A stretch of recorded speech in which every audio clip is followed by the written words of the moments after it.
Este é o Hajimaru, o podcast da Fundação Japão. Convidamos você, ouvinte, a embarcar em uma jornada de experiências com nossos convidados especiais. A cada episódio, novos horizontes e insights sobre a cultura e estudos sobre o Japão.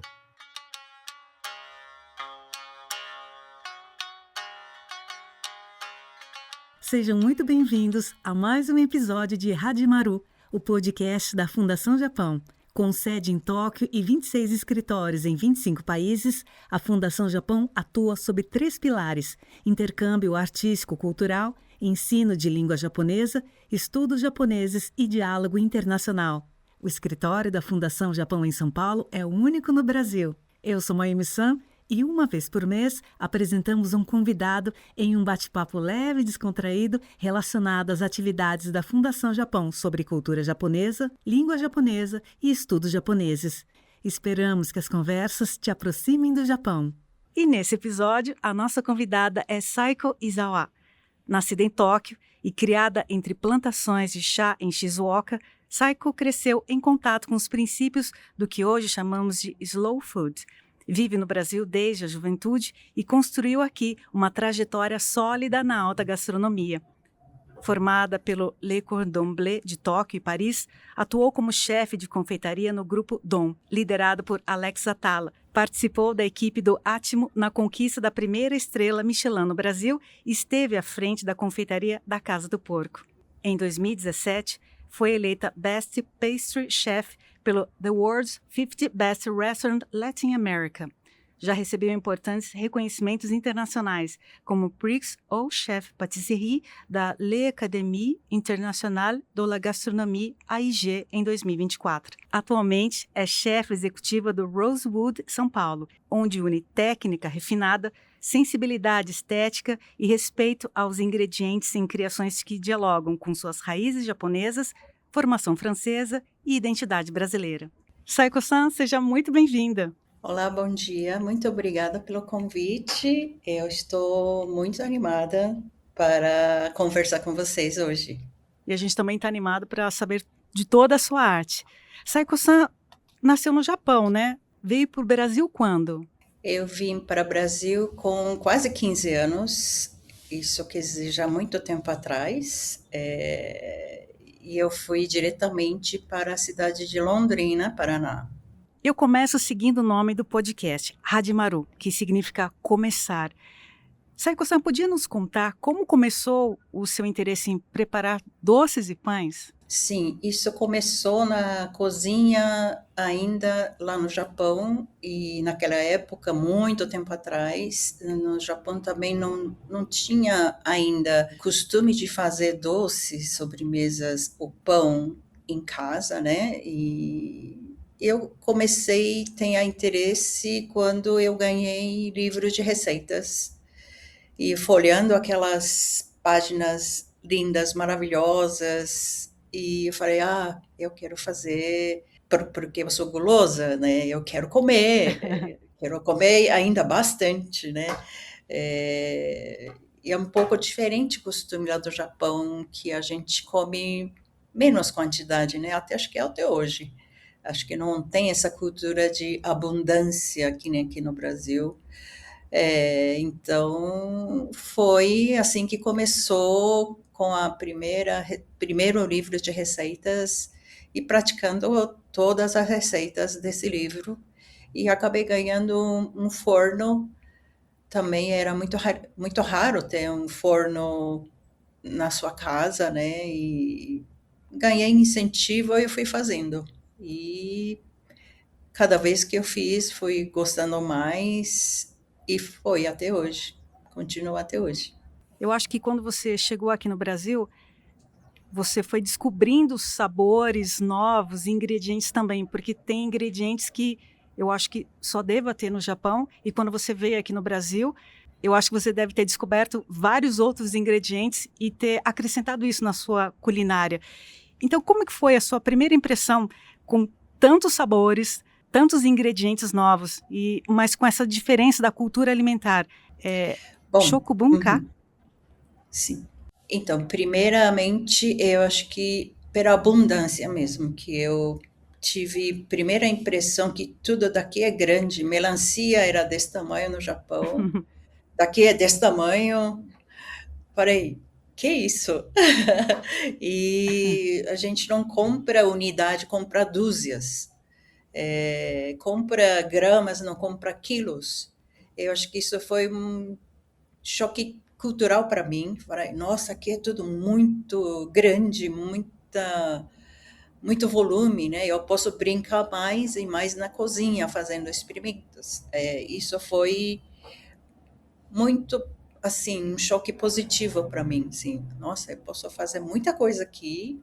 Eu fiquei super animada e falando em Shokubunka, eu acho que eu devo muito isso à minha professora que eu tive para aprender português. Eu fui na casa dela todos os dias do primeiro ano, todos os dias. Depois da escola, eu passei horas na casa dela, fiz uma certa imersão na família nipo-brasileira aqui no Brasil.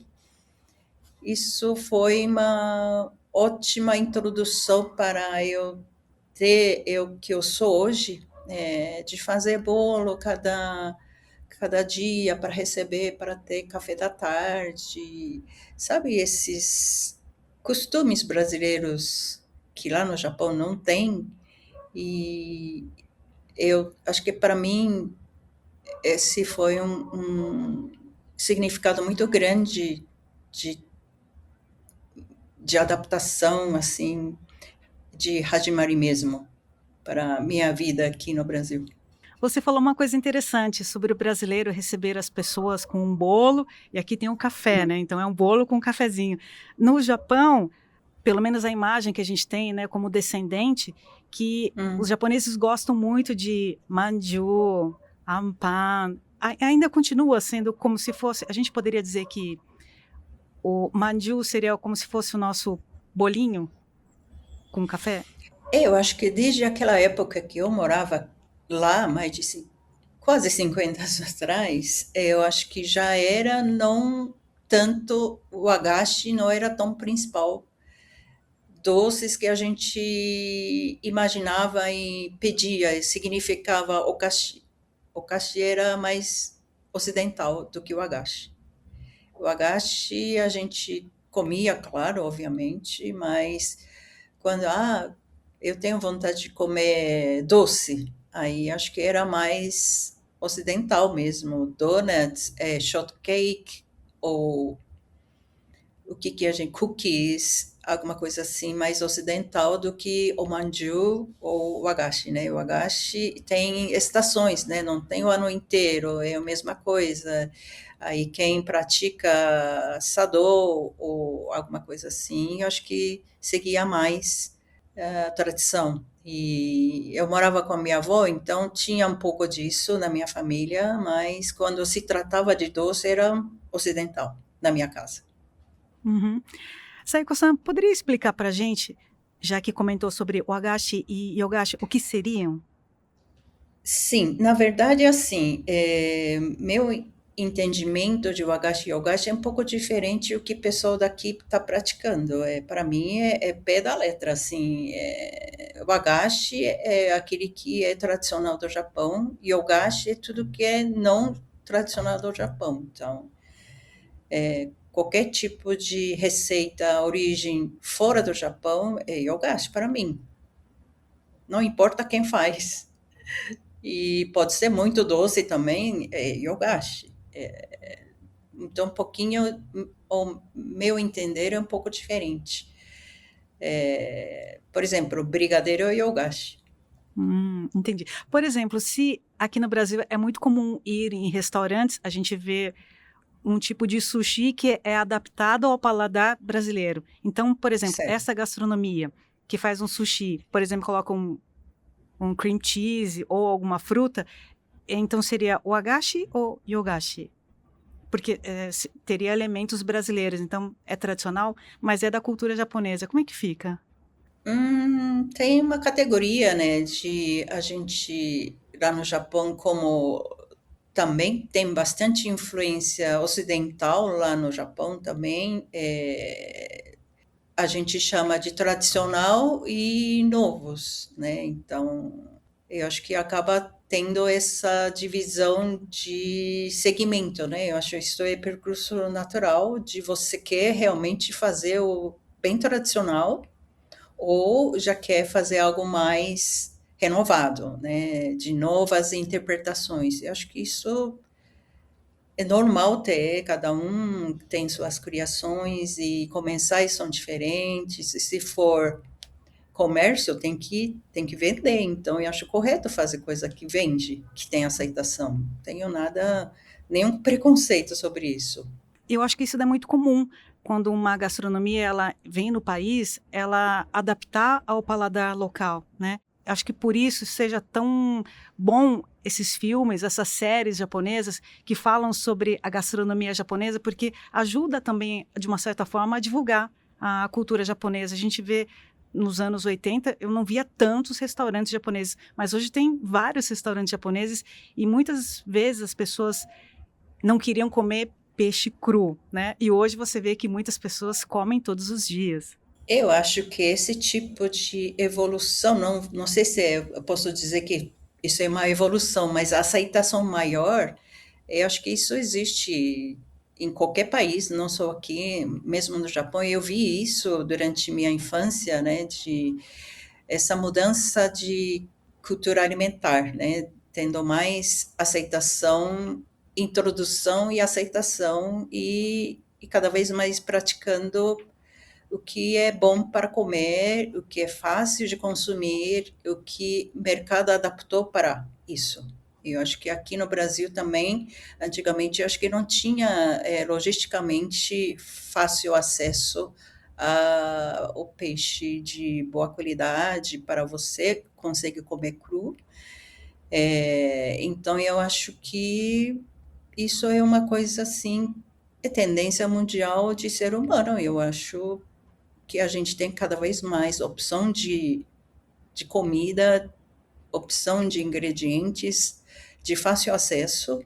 É uma evolução da nosso mundo, eu acho. Não, nem só é cultura brasileira, mas acho que é tendência de ser humano, né? De melhorar a parte logística. Isso eu acho que é mais significante para a gente. Eu comentei agora sobre séries e filmes, doramas, né, japoneses que falam Uhum, sobre a culinária japonesa, tanto que a gente vê uhum. em restaurantes oferecerem doces de matchas, não tinha até pouco tempo. Eu acho isso é uma ótima maneira de você passar por uma experiência que você vê virtual, né? Isso é muito bacana para a pessoa não precisar ir para o Japão para ter esse tipo de experiência. Eu acho que isso é o nosso papel, que quem trabalha na gastronomia, fazer corretamente, né? Mais fiel possível à origem, cultura de origem do país, né? Eu acho que se consegue fazer mais, acho que mais fiel ao Japão para a introdução, sim. Depois cada um vai interpretar, mas eu acho que a introdução tem que ser mais fiel à cultura original possível, ao meu entender. Sayoko-san, depois que veio para o Brasil, chegou a voltar para o Nihon, para o Japão? Sim, várias vezes. Eu fiz, inclusive, a primeira parte do curso do Le Cordon Bleu eu fiz no Japão. E fora isso, antes disso, eu já tinha feito estágios enquanto eu estava fazendo produção aqui na minha casa, né? Comecei assim, sob encomenda. É, então, eu fui. Na época era autodidata, então eu tive que buscar mais informações e práticas na cozinha profissional. Então, eu fiz estágios e agora, nessa fase da minha vida, eu gostaria de voltar uma vez, pelo menos uma vez por ano, eu voltar para o Japão para me atualizar também, porque hoje em dia a pessoa conhece muito mais Japão do que eu, porque o pessoal tem muitas informações, social media, quase que imediato.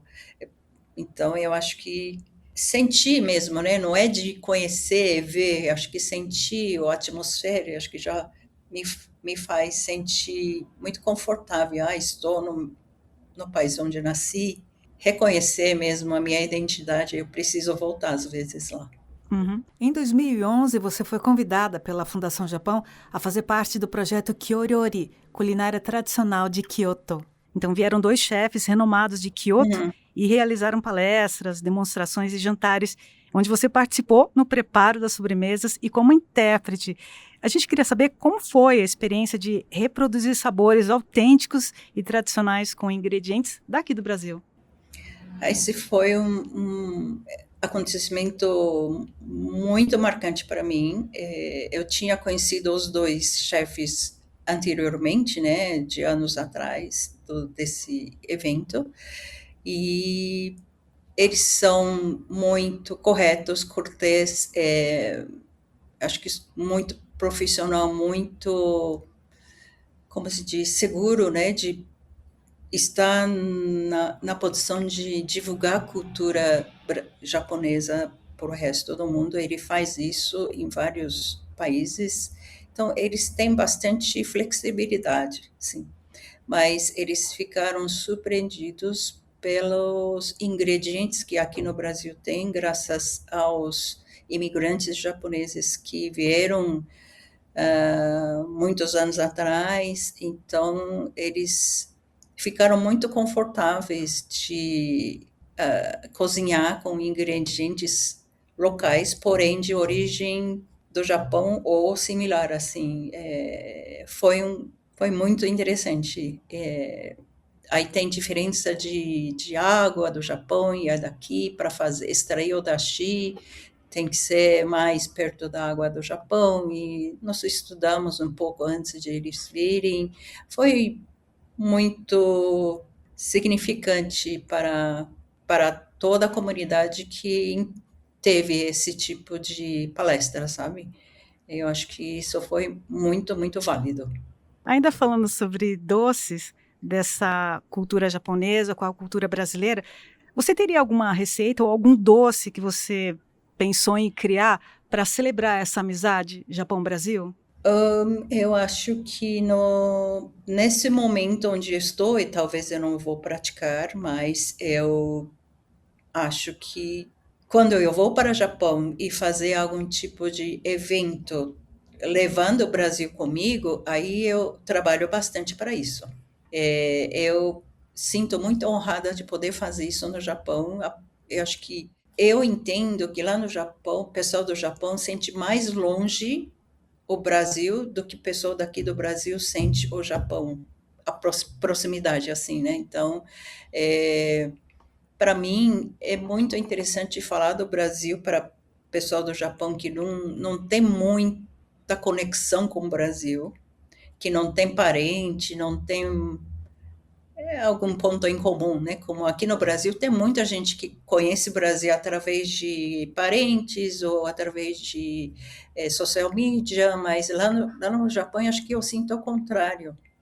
Ainda o Brasil é um país distante, desconhecido. Então, gostaria de fazer mais isso. Quando eu vou para o Japão, eu vou explicar como que é o Brasil, quais ingredientes interessantes que tem no Brasil, que é muito desconhecido no Japão.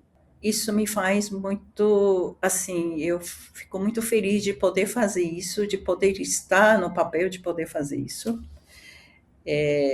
Não só no Japão, fui recentemente para Hong Kong também. Levar o Brasil para fora é coisa mais incrível que eu consigo fazer hoje em dia. Eu me sinto muito satisfeita de poder fazer isso. Tem um canal para isso. Existe uma diferença na percepção do paladar. Por exemplo, quando você vai para o Japão, um brasileiro vai para o Japão, a tendência é eles acharem que a comida é um pouco adocicada. E o japonês, quando ele experimenta um doce, eu já vi vários vídeos viralizando de japoneses que eles experimentam, por exemplo, um brigadeiro, acham doce demais. Um doce, por exemplo, um doce brasileiro, quando é consumido por um japonês, para ele aceitar, para ser palatável, eu acho que deveria ser menos doce. Então, tem essa variação do paladar, não é isso? Sim, eu acho que culturalmente o Brasil consumiu sempre muito mais açúcar sendo produtor de açúcar, né? O Japão sempre foi importador de açúcar. Então, eu acho que culturalmente japoneses não usam muitos açúcares assim. Paladar também, obviamente, um pouquinho mais delicado relação ao açúcar, mas na refeição consome açúcar do que no Brasil. Durante os pratos a gente não tempera muito com açúcar. Agora a pessoa está começando a usar às vezes, mas você não sente doce quando você está comendo o prato principal. Alguns pratos sim, mas não todos populares. Então, por isso, sobremesa pode ser muito doce. Agora, no dia a dia, o que os japoneses comem na sua casa, nas refeições, já contém pouco de açúcar, não só origem de cana-de-açúcar, mas vem do mirim, às vezes. Então, a gente sente um pouco mais adocicada, né? Assim, por isso que para sobremesa o corpo não perde muito açúcar. Então, eles preferem comer aquelas frutas maravilhosas, doces e caras, né? Um pedacinho já se sente satisfeita, assim, sabe? Eu acho que esse tipo de coerência desde comida, eu acho que tem muito a ver, e também pela abundância de açúcar, historicamente, isso também faz muita diferença. Seu trabalho resulta em doces elegantes e criativos, mas você mantém, né, a base tradicional japonesa e deve ser um desafio, né? Eu queria saber qual tipo de experiência você quer proporcionar ao criar seus pães e doces. Ultimamente eu tive uma lojinha aberta por tempo limitado e eu percebi que brasileiros gostam de comer doces, não menos açúcar. Eu sempre tenho que dosar esse açúcar entre Brasil e Japão, vamos dizer assim. Porque hoje em dia a França também eles estão colocando muito menos açúcar. Eu acho que o Brasil está um pouquinho, está chegando, e eu acho que eu senti isso assim, né? Quando eu estive lá, eu tive que dosar. Será que isso é bom para público em geral? Porque eu não vou conseguir, nunca vou conseguir acertar 100% do paladar dos comensais que vão. Mas se eu conseguir acertar a maioria, eu estaria muito feliz. Então, tenho que dosar um pouquinho, mas também não muito, né? Porque eu acho que o correto é a gente comer o doce com dulçor correto e menos quantidade, né? Ao meu entender. Não fazer menos doce para comer bastante. Acho que isso já foge um pouco pelo menos, o que eu gostaria de servir. Então, eu acho que tem que ter, sim, açúcar para você se sentir satisfeita comendo aquilo, sentindo o sabor dos ingredientes, construção de sabores, porém, fique satisfeito, sabe? Saiko-san, para a gente finalizar aqui a nossa conversa, para quem é brasileiro e se interessa pela gastronomia e que gostaria de estudar não só no Japão, no Brasil ou na França ou outro país, e se aprofundar, quais as dicas para quem quer iniciar os seus estudos? Saiko-san acha que precisa ter dom, vocação, gostar desde criança? O que a pessoa precisa para começar a aprender sobre gastronomia? Olha, apesar das evoluções que nós tivemos recentemente na área de gastronomia, ainda requer muita paciência, muito tempo de você ser bom nisso, sabe? Não é que você aprende uma receita no YouTube e você faz uma vez, ficou bom, você já sabe. Saber fazer e dominar é totalmente outra coisa, né? Então, eu acho que persistência, eu acho que isso é uma palavra-chave. Você tem que fazer centenas de vezes, eu acho, para você poder dizer que você domina a receita. Porque até dominar, você vai ter muitos erros, muitos desandados, às vezes tem que fazer, consertar na última hora, às vezes você está sozinha fazendo, você tem que buscar essa solução e baseado no quê? Baseado na experiência, né? Isso você tem recursos na sua cabeça. Isso é que faz a diferença entre pessoas iniciantes e pessoa que já está há muito tempo fazendo isso. Isso não quer dizer só profissional, dona de casa, é a mesma coisa. Quanto mais tempo você se dedica à cozinha, a pessoa tem mais recursos, isso é óbvio, né? Então, isso eu posso dizer também para cozinhas profissionais de cozinha. Eu acho que a tendência, eu acho que é muito instantâneo, né? Eu acho que isso a gente está tendo um pouco de dificuldade para a pessoa fixar a ideia de você ter que ter esse tempo de maturação na profissão. Eu acho que eu sou totalmente contra violência, bullying, isso eu acho que não há necessidade mesmo.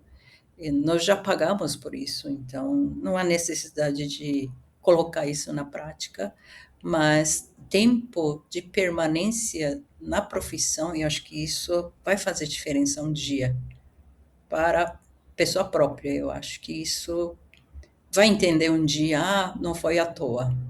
Muito obrigada, Saiko-san. Imagina, um prazer. Bom, eu conversei aqui com Saiko Izawa. Saiko-san, se você gostou desse conteúdo, convide seus amigos que também se interessam por conteúdos como este. E se tiver sugestões, no site e redes sociais da Fundação Japão, você encontra como nos enviar sugestões de conteúdos, entrevistados e até de perguntas para respondermos em nosso podcast. Participe! E claro, siga o nosso podcast e nossos canais para não perder os novos episódios. Assim você será avisado sempre que houver novidades. Obrigado pela audiência e até o próximo episódio.